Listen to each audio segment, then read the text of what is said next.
सारा विश्व रे प्राथमिक चिकित्सार गुरुत्व संपर्क में सचेतनता सृष्टि करने प्रति वर्ष सेप्टेम्बर मासर द्वितीय शनिवार को विश्व प्राथमिक चिकित्सा दिवस भाव में पालन करा जाए।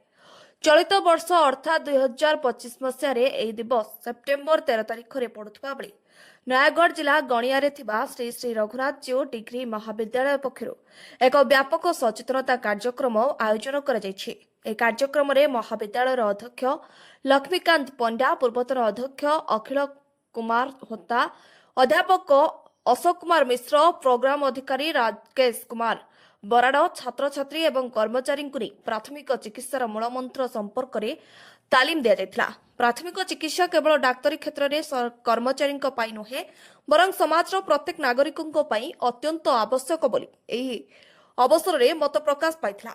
दैनंदिन जीवन में होउथुबा विभिन्न दुर्घटना समय किपरि तुरंत सहायता जोगाई दिया जाय परिबो से नै सचेतन कराइबा, गुरुतर आहत व्यक्ति को डाक्तरखाना पहुंचवा पूर्व किपरि सठिक प्राथमिक चिकित्सा प्रदान करा सही जीवन रक्षाकारी कौशल संपर्क में तालीम देवा, छात्र छात्री और शिक्षक मानक नहीं एक क्षुद्र तालीम शिविर आयोजन करी प्राथमिक चिकित्सा क्षेत्र में साधारणतः आवश्यक होता विभिन्न उपकरण और तार सठिक व्यवहार विषय में बुझाइबा, जेकोसी जरूरीकालीन परिस्थिति में भयभीत न होई साहसर सह प्राथमिक चिकित्सा प्रदान करने पाई तालीम देवा। तालीम कार्यक्रम में अंशग्रहण करिथिबा छात्र छात्री माने एक शोभायात्रा रे बाहरी गणिया बजार परिक्रम करथिले। सेमाने कहिथिले जे एही तालीम सेमानंकु भविष्यत रे कोनोसी जरूरीकालीन परिस्थिति रे मुकाबला करबा पई प्रस्तुत करिबो।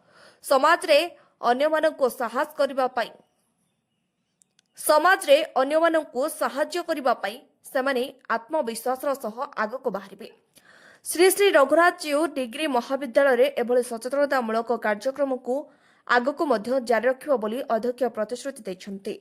एही प्रयास जरिया महाविद्यालय समाज पई दायित्व संपन्न नागरिक तैयारी करने लक्ष्य रखिछि। ज्ञानी प्रकाश सेनापति रिपोर्ट, गीतांजलि न्यूज ओडिया।